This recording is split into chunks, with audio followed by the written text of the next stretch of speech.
Alors, Bezrat Hashem, on reprend dans les Tikkun HaZohar, on est toujours dans le Tikkun 6 et on est en 22a.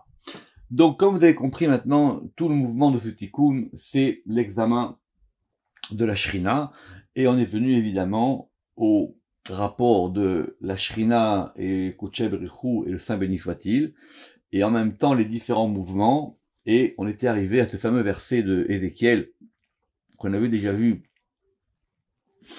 à propos de Noach, dans le Zohar qu'on a fait sur la vigne de Noé. Donc c'est un verset très important, on va le relire dans Ézéchiel 46.1.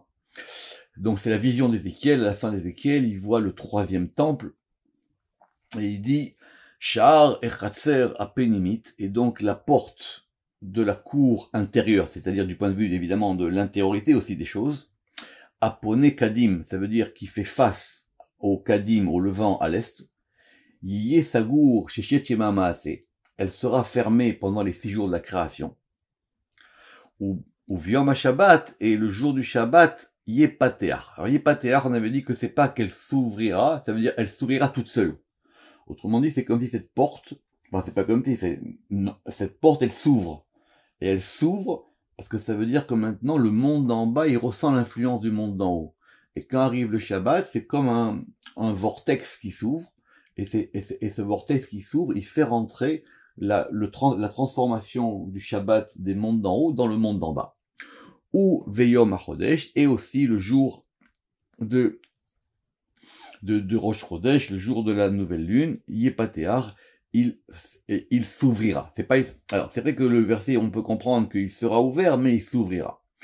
Pourquoi on nous avait ramené ça, si vous en souvenez? C'était qu'effectivement pour montrer ce changement qui se passait dans les mondes le jour du Shabbat avec la Shrina, et que ça sera évidemment visible dans la vision d'Ézéchiel du troisième temple.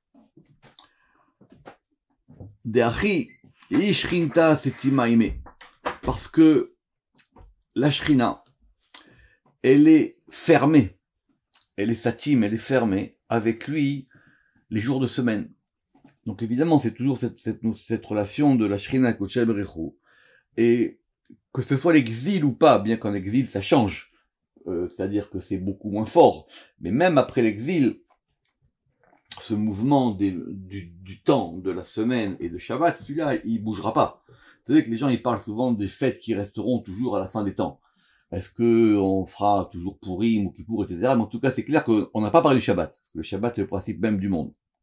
Donc, dans les jours de Chol, dans les jours du profane de la semaine, la Shrina, elle est enfermée avec lui, avec Kodesh Berichou. Keshoshana dehihi setima, comme une rose qui est fermée. Donc vous vous rappelez cette notion de la rose. C'est pour ça que vous rappelez que la rose, c'était le premier Zohar, dans Bereshit. On avait dit là-bas que la Shrina, c'était la rose. Et si vous vous rappelez, on avait dit que même que Shoshana, c'était la même valeur numérique que Esther. Donc la Shrina, c'est une rose. Et c'est une rose qui est fermée. Ou Beyoma de Shabbata, et le jour du Shabbat. Et évidemment, on a rajouté d'après le verset au Beyoma de Hacha. Et dans le jour de la Néoménie. Et ici, on a un ajout qui rajoute aussi les jours de fête, bien que ce soit pas marqué là-bas dans le verset. Et le Rama qui avait expliqué là-bas pourquoi est-ce qu'on avait dit uniquement Shabbat et les jours de Rosh Chodesh et pas les autres jours. Donc, cette rose, littéralement, elle se ferme pendant la semaine et elle s'ouvre le jour du Shabbat et de Rosh Chodesh d'après le verset. It apechat, et donc elle va s'ouvrir, les kabla pour recevoir, rechin ou bousmin pour recevoir des odeurs et des parfums. Ou liarta nafshin ve'inuga le benayhu, et pour pouvoir donner en héritage, ça veut dire pouvoir transférer des âmes et un oneg, un délice à leurs enfants. Alors on va revoir tout ça, il y a toutes les notes qui sont là. Donc, vous avez compris que cette rose, c'est la royauté, c'est Malchut, que cette rose, vous savez que la rose, elle a des épines. Donc les épines, c'est ça toute la notion de la rose en Shirachirim, et que la rose, quand elle se ferme, en fin de compte, elle se protège. Donc la Shrina, pendant les jours de la semaine, elle se protège par ses épines des forces extérieures. Ça veut dire quoi que quand elle s'ouvre le jour du Shabbat et de Rosh Chodesh et pour recevoir des odeurs et des parfums, alors les odeurs, ça provient de Chochma et Bina. Vous savez que la notion de l'odeur, c'est très important, puisque ça veut dire c'est ce qui exhale de la chose. Et elle va recevoir, et pour donner, alors le Rama qui dit que les odeurs, c'est Chochma et Bina, et les parfums, c'est les 7 séphiroth. Ça veut dire qu'elle va recevoir maintenant de tous les côtés, et elle va donc donner dans tous les côtés.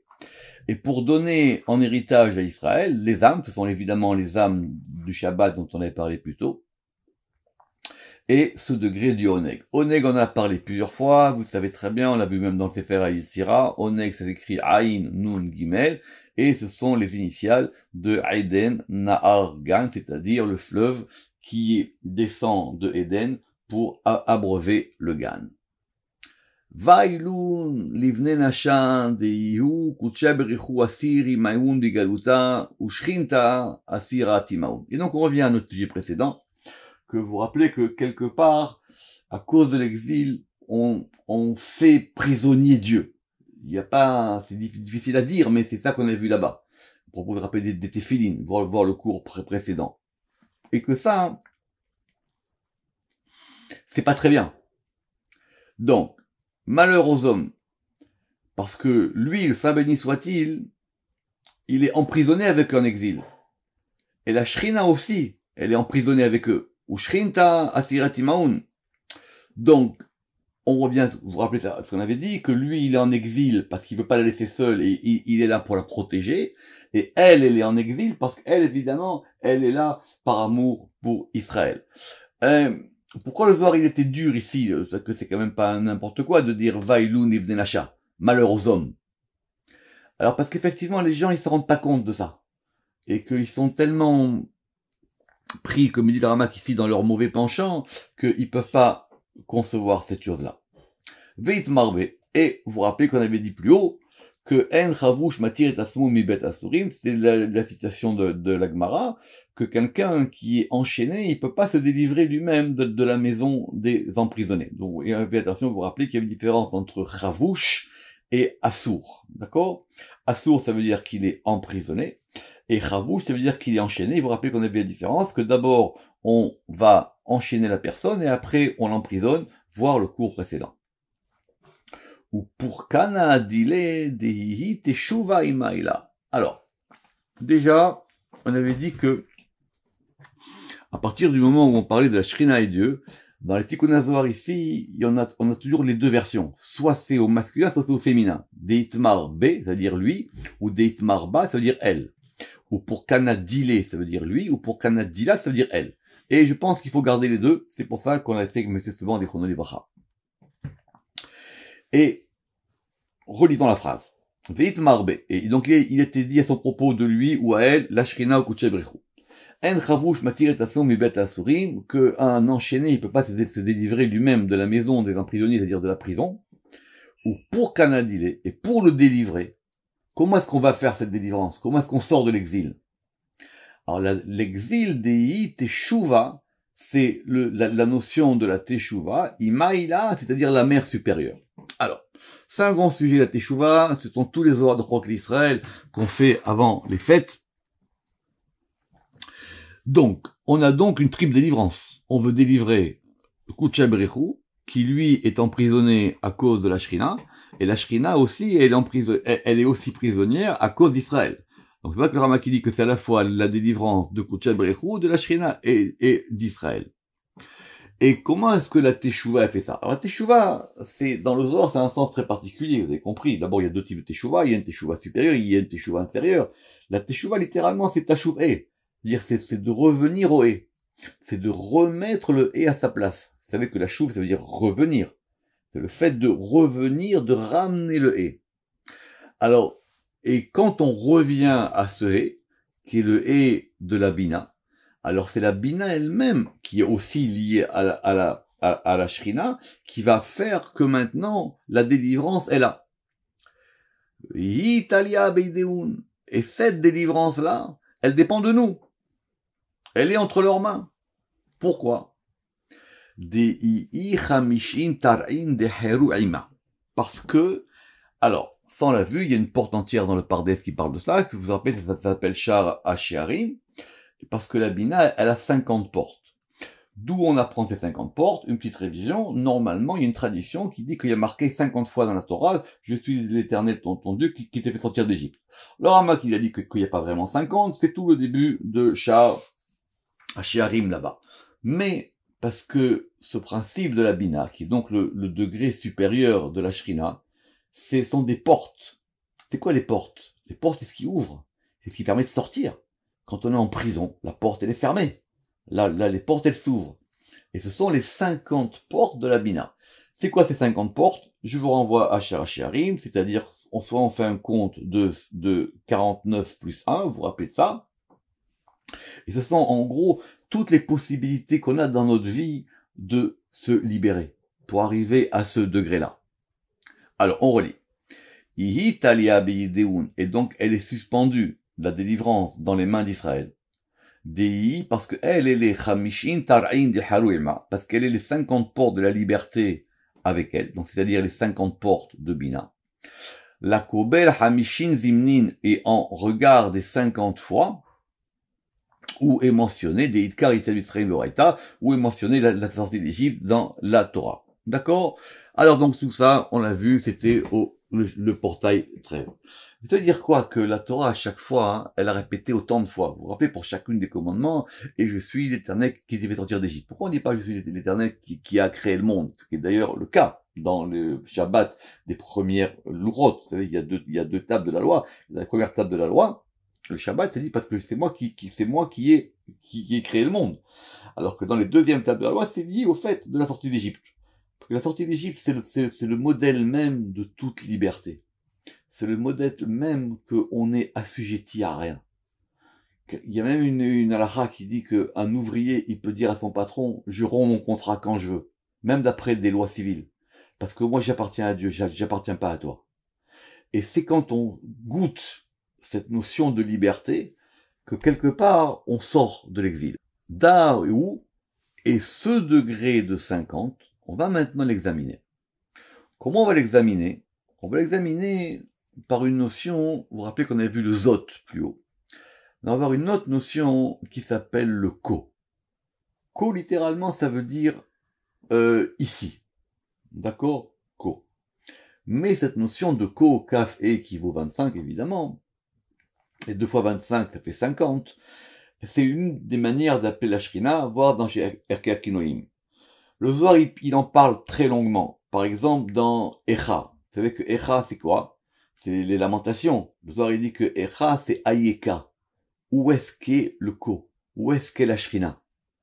Et tout le Zohar de Echa, là-bas, il va expliquer cette notion de Ko. Que le Ko, il est lié à la Shrina. Alors, on va examiner maintenant quelques versets qui nous parlent de ça. Bien que d'après le sens Pshat, ça nous aurait pas frappé si le Zohar ne nous l'avait pas dit. Donc, rappelez-vous, Moïse, il est en Égypte, il a été élevé au berceau égyptien, et un jour, il voit des gens qui font des bêtises, et il y a un Égyptien qui est très très méchant avec eux, et cet Égyptien, et Moïse, il dit, c'est pas possible, ça va trop loin. Et donc, il est marqué, Vaïfen Chovakro. Et Moïse, il a regardé, il a donné sa face ici et là. La suite du verset, Vayar kien ish, et il a vu qu'il n'y a pas d'homme. Littéralement, ça veut dire, il a regardé, d'après le pshat, ça veut dire, il a vu à droite, il a regardé à droite et à gauche, il a dit, bon, il y a personne, donc du coup, personne ne me voit, et il a tué l'Égyptien.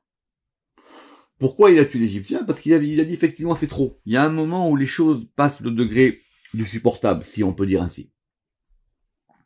Et évidemment, Ko Vacho, ça fait donc 2 fois 25, ça fait 50. Et ça veut dire quoi? Que Moïse, il a regardé Ko Vacho avant de tuer l'Égyptien. Parce que ça veut dire que il a dit, mais c'est quoi cet exil? C'est quoi l'exil de la Shrina? Jusqu'où est-ce qu'on peut aller dans l'exil? Be'ilin hamishin advan de mechaden le bechol yoma pamaim shema Israël. Parce que 25, c'est quoi? Ce sont les 25 lettres de la phrase Shema Israël, Hashem Elokeinu Hashem Echad. Et quand on fait le schéma Israël 2 fois par jour, le matin et le soir, au minimum, sans compter le Kriyat Shema qu'on fait avant de dormir, c'est ça. C'est effectivement le réveil et le rappel de la Shrina. Notez que on avait fait ça, vous vous rappelez, il y a très très longtemps, vous pouvez le retrouver, on avait fait des cours sur le fait que Baruch Shem Kevod Makoto de Lambed, là-bas il y avait 24 lettres. Donc ça fait 25 et 24, ça fait 29. Or ça, c'est en exil. Que normalement, le Baruch Shem Kevod Makoto de Lambed, il devrait avoir une lettre en plus pour avoir 2 fois 25 pour avoir la Shrina. Donc effectivement, c'est un grand sujet. Comment est-ce que sera cette phrase de Baruch Shem Kevod Makoto de Lambed au temps du Mashiach? C'est encore une autre question. En tout cas, ça veut dire que cette notion du schéma Israël, qui proclame l'unité divine, c'est de proclamer l'unité de la Shrina. Dehid beun kaf vechaf, dehid beun kaf e vekaf e advan. Parce que en eux, dans ces 2 phrases de schéma Israël, il y a aussi 25 et 25 lettres, comme je viens de vous dire. Et ça veut dire quoi la suite du verset? Si maintenant on dit que Kovacho c'est la Shrina, Bayar Kien Ish, et il a dit qu'il y a personne. C'est quoi il y a personne? Oui. On est tellement en exil qu'il y a personne pour réveiller la Shrina. Bayar kien ish de itar le begavayu. Et toujours évidemment, le le ou le la, parce qu'il n'y a pas d'homme pour l'éveiller, lui ou elle, en eux. C'est pour que la Shrina, elle s'éveille. C'est pour ça que c'est le premier stade de la libération, cette notion. Alors vous savez, on l'avait dit dans le cours la dernière fois, Moïse il a vécu 120 ans, d'après le Midrash il est resté de 0 à 40 ans de sa naissance en Égypte, il tue cet Égyptien à l'âge de 40 ans, après il va avoir 40 ans d'errance dans le désert, et au bout de 40 ans après, à l'âge de 80 ans, il reçoit l'appel du buisson ardent, et il revient en Égypte, et il sauve les bénis Israël, et il va les garder, et même les accompagner pendant 40 ans dans le désert, ce qui fait donc les 120 ans de la vie de Moïse.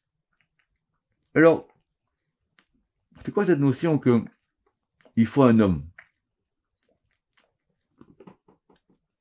Il faut un homme. Alors le Ramak il explique déjà, c'est pour ça qu'ici il y a des longues notes, que Moïse, quand il a dit Vayefen Chovacho, c'est-à-dire il a mis sa face vers là, enfin vers ci et vers là, ou de ce côté-ci ou de ce côté-là, ou Kovacho, il a regardé les 2 degrés du 25. C'est-à-dire le degré de la droite, qui est le degré de la Shrina liée au Chesed, et le degré de la gauche, qui est la Gvoa. Donc il a dit, mais est-ce qu'il y a au moins quelqu'un ici qui va pouvoir nous faire sortir de cet exil-là? Et c'est quoi cette notion de Ish? Pourquoi ici on a dit Ish? Alors le Ramak qui ramène que c'est lié à un verset que Ish, il y a un verset qui dit que c'est Ish, c'est celui qui cherche la Shrina. Ish, c'est celui qui cherche ce degré de Elohim. Et il dit que si au moins il y avait cet homme-là, alors au moins on aurait pu éveiller en Israël le degré de la Shrina par rapport à Tiferet. Pourquoi Tiferet? Parce que le verset il a dit Ko Vacho. Il y a un vav entre les 2 ko. Vous voyez bien, il y a un vav. C'est quoi ce vav? Évidemment le vav c'est Tiferet. Et c'est quoi ce degré de vav? Et donc on en revient à l'union de Kutcha Brichou et de la Shrina. C'est quoi ce degré du vav? C'est ce degré de la surveillance de Akadosh Baruch Hu sur la Shrina qui surveille ou qui protège les bénis Israël. Et cette surveillance-là, elle s'appelle la Hashgacha. Alors la Hashgacha, c'est un terme moderne, je veux dire, c'est un terme du Moyen-Âge. Et c'est le fait de regarder, de surveiller. D'où on apprend ça? On apprend ça d'un verset du Cantique des Cantiques. Veiu mashgiar mina halonot metsis mina harakim. Donc vous vous rappelez dans le Cantique des Cantiques, en 2:9, elle attend son bien-aimé, et elle dit que son bien-aimé, il la regarde et il l'épie. C'est-à-dire qu'il la regarde, ça veut dire qu'en même temps, il a un œil sur elle et il la protège. Il est là et elle sent son regard. Dans ce verset, il est évidemment complexe parce qu'il y a 2 types de regards. Alors il faut revoir le verset, il est mashgiach mina halonot et il est metzitz mina harakim. Alors, mashgiach, ça veut dire qu'il a une vision où il scrute les choses depuis les fenêtres. Évidemment, les fenêtres anciennes, c'est pas comme les fenêtres modernes. Ce sont des fenêtres où il y a une large vision et qui permettent de faire entrer la lumière. Donc on va dire, c'est un regard scrutateur. C'est un regard large. C'est ça la hashgacha. On regarde tout. Et en même temps, il est aussi metzitz. Metzitz, ça veut dire quoi? Metzitz, ça veut dire que c'est un regard plus discret, mais en même temps plus furtif. C'est pour ça qu'on traduit que metzitz comme étant le fait d'épier. Comme quelqu'un qui regarde derrière un trou de serrure. Et là, c'est pas des chalonot, ça s'appelle des charakim. D'accord? Notez ça, on va le voir maintenant dans les paragraphes qui arrivent. Et donc, des Tmar Beoun, parce qu'il a été dit d'elle, c'est qui d'elle? De ses fenêtres. C'est quoi que Akadosh Baruch Hu, il surveille la Shrina qui est en exil, comme dans Shirachirim? Il la surveille à travers des fenêtres. Alors évidemment, on va essayer d'analyser ce mot de Chalon. Des Tmar Beoun, Chaluna Penehel Veichonenu. Alors, le Zohar, il va d'abord nous faire comprendre que dans Chalon, il y a Choli. C'est quoi Choli? C'est quelqu'un qui est malade. Qu'effectivement, il y a une maladie. C'est pas bien, c'est pas un état normal. Normalement, il n'a pas à se mettre derrière une fenêtre pour nous regarder. Et en même temps, c'est le fait aussi, d'après l'étymologie de ce verset-là dans Malachi 1:9, c'est le fait de prier. Donc c'est une prière. Des Itmar Beoun, parce qu'il était dit à leur propos. On relit ce verset. Chalou, ça veut dire effectivement le fait de prier, avec le sens de la prière qui vient par rapport à un problème, une maladie, et qui vient par rapport à cette notion de la fenêtre. Na, on va dire pour le moment, ça veut dire s'il te plaît. Fenehel, les phases de elle.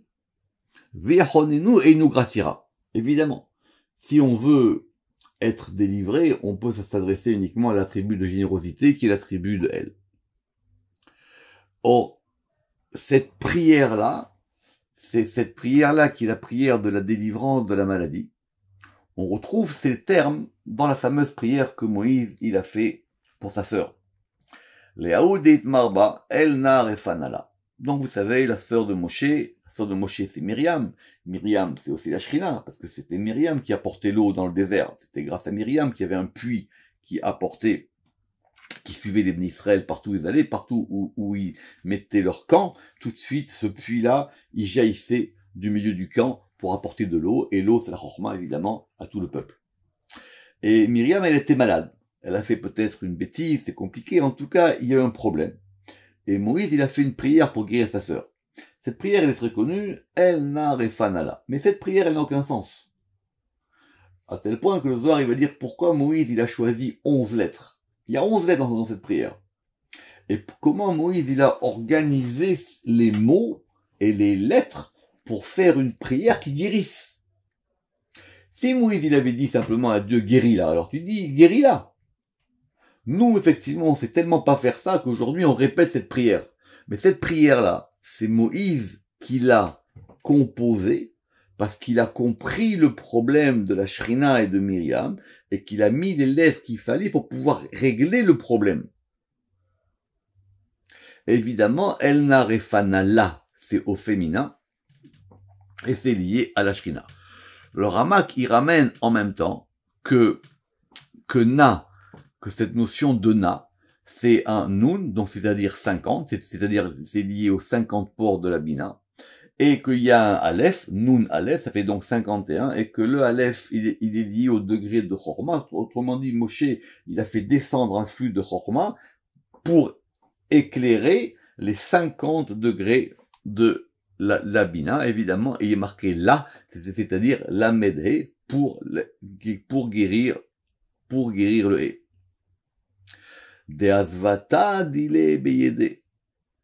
Parce que la guérison, c'est-à-dire la guérison, c'est quoi la guérison? C'est la guérison de la Shrina, mais c'est aussi la guérison de la Kadosh Baruch Hu. On a dit que lui, il est derrière le Chalon, c'est-à-dire que quelque part, lui aussi, il est malade. Elle est dans sa main. C'est-à-dire quoi? Dans la main du Shem El, qu'on a cité dans le verset. Deihu yad peshuta lekabel shavim, Et c'est ça qu'on a appelé une main tendue pour recevoir ceux qui vont se repentir. Vous vous rappelez qu'on avait parlé qu'il y avait plusieurs degrés de yad, donc ici il s'agit de la main droite. C'est la main droite qui est liée effectivement à Chesed. Vous lirez la note 186, et le Zohar il revient évidemment sur le verset Vayar Kien Ish, il a vu que justement même ce degré-là, il n'était pas là. VI, et donc on reprend cette notion de la fenêtre VI, Be'ad halon nishkefa vateyabem. Alors, c'est quoi ça? Il faut connaître les juges, c'est dans les juges à partir du chapitre 5, et c'est les versets de 24 à 31. Rappelez-vous que Yaël, elle a tué Sisra. D'accord? Sisra, c'était un commandant militaire, et Yaël, elle a été, et elle a tué. Et c'est expliqué là-bas dans le verset 28, que la mère de Sisra, elle n'a pas vu son fils revenir. Donc elle a compris qu'il y avait un problème. Et il y a marqué là-bas, Be'ad halon nishkefa. Et par la fenêtre, elle, nishkefa, c'est pas qu'elle a regardé. Elle-même, elle était regardée. Vateyabab, et elle a hurlé. Alors c'est une grande question sur ce verset. C'est la note 188. Alors, d'après le pshat, ça veut dire qu'elle regardait tout en étant regardée. Parce que le nishkefa, c'est clair que c'est un passif dans la Torah. Donc, quelque part, elle a senti en elle une prophétie. Et elle a senti maintenant ce qui lui arrivait. Beteroua dei baba. Et par un retentissement qui a eu un hurlement. Pourquoi est-ce qu'elle crie, cette mère? Alors évidemment, c'est parce qu'elle sait que son fils a été tué. Mais c'est quoi qu'elle est regardée? Alors vous regarderez, c'est assez particulier, parce que le Rama qui ramène des fois des midrashim, ou le Zohar aussi des midrashim un peu particuliers. Il dit, elle voulait voir si la Shrina, elle allait être exilée par son fils Sisra. C'est un sujet très, très, très compliqué, parce que Sisra, effectivement, peut-être que lui, il aurait pu exagérer, si je peux dire, cette notion de l'exil de la Shrina. Et tant qu'on est dans le Chalon, où est-ce qu'on voit aussi une autre fenêtre? C'était la question qu'on a vue, c'était la fenêtre de l'arche de Noé, des Marba. Parce qu'il était dit à propos de cette fenêtre, Vayiftach Moar et Chalon Ateva Asherasa, qu'à la fin du déluge, Moïse, il ouvre la fenêtre. Alors, l'arche, elle était complètement fermée et hermétique. Au début de la construction de l'arche, on a vu que cette arche, elle avait une fenêtre, mais que là-bas, elle s'appelle pas Chalon. Au départ, elle s'appelle Sohar. Et évidemment, l'arche, c'est quoi? C'est l'endroit dans lequel on se met pour se protéger des forces extérieures, pour se protéger du déluge, évidemment, et pour se protéger de tout ce qui va mal dans le monde. Ça, quand on est dans son arche. Mais à un moment, on ouvre la fenêtre. Et si on ouvre la fenêtre, il y a une lumière qui arrive. Et le Zohar, il nous dit ici, que ça s'est passé quand, cette ouverture de la fenêtre? Le jour de Kippour. Da Yom HaKippurim de Tevat Noach. C'est le jour de Kippour. Alors, grande discussion dans les Mefarshim, comment est-ce qu'on date quand c'est que Noé il est monté dans l'arche, combien de temps il est resté dans l'arche, combien de temps a duré le déluge. En général, on arrive sur un compte de 1 an, mais on ne sait pas d'où est-ce qu'il commence ce compte-là, pour ceux qui aiment les détails du Midrash. Mais cette arche qui nous protège, c'est quoi? C'est la Bina. On est dans le ventre de la mer. On est protégé par cette arche qui s'appelle la mer. Or, c'est quand qu'on retrouve ce côté spirituel de la jonction avec la mer? C'est le jour de Kippour. C'est pour ça qu'il y a 5 jours entre le 10 et le 15. Parce qu'après, on va passer d'une Bina qui est Kippour à une Bina qui va être la Souka. La Souka aussi. C'est un et qui nous protège. Et c'est ça, ce degré-là, que quand on ouvre la fenêtre. Et donc, par la fenêtre, qu'est-ce qui se passe? Chalon dileu, c'est quoi? La fenêtre, c'est le lieu par lequel passe la lumière. Évidemment, la lumière a tous les sens possibles. Chalon dila, et c'est sa fenêtre à elle. Et c'est quoi cette fenêtre? Da'amuda demsaïta, c'est le côté masculin, c'est la colonne du centre. Parce que c'est en elle, ou alors c'est soit il marqué des B, soit il marqué des bas, parce que c'est dans ce degré de la colonne du centre que se trouve la lumière. Et c'est quoi cette lumière? C'est la lumière de la Torah, ve Torah or. Et cette lumière-là de la Torah, c'est quoi? C'est la lumière du premier jour de la création. C'est ce qu'on appelle Oraganuz Veiu Oraganuz. Pour ce sujet-là, on a fait des cours, vous vous rappelez, sur Ner Mitzvah ve Torah Or, dans les cours pour Zohar avancés. Et donc, revenons sur le fameux verset de Moïse. Vayifen kovacho bayaken ish. Donc il a regardé ici et là, et il a vu qu'il y a personne. Et en même temps, le Zohar nous a ramené ce verset par rapport à la notion qu'il y a quand même une surveillance depuis la fenêtre.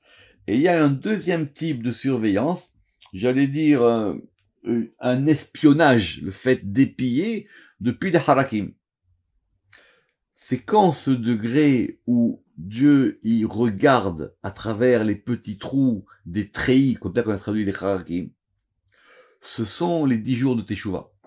C'est-à-dire les 10 jours qui vont entre Rosh Hashanah et Kippour et les 10 jours qui vont nous amener au jour de Kippour. Parce que le jour de Kippour, on a vu que plus haut, à l'instant, dans deux paragraphes plus haut, que c'était le jour de la fenêtre. Le jour de la lumière de Kippour. Et, alors pourquoi que on nous ramène maintenant le verset Vayarken Ish? Comment est-ce que le Zohar il fait cette jonction? Moïse, il a dit qu'il y avait non seulement personne pour faire attention à la Shrina, il y avait non seulement personne pour éveiller la Shrina, mais il y avait personne qui puisse éveiller la Teshuvah pour que ça puisse passer ou par les Chalonot ou par les Harakim. Parce qu'il y a deux manières. Soit ça passe par le grand côté, soit ça passe par le petit côté. Or, même par le petit côté, effectivement, ça passe pas du tout. Ve'od, et de plus.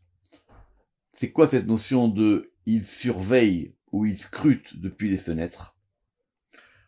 Ilou chalonot de vechinishta. Ce sont les fenêtres de la synagogue. Alors, on va terminer avec ça. C'est un grand sujet.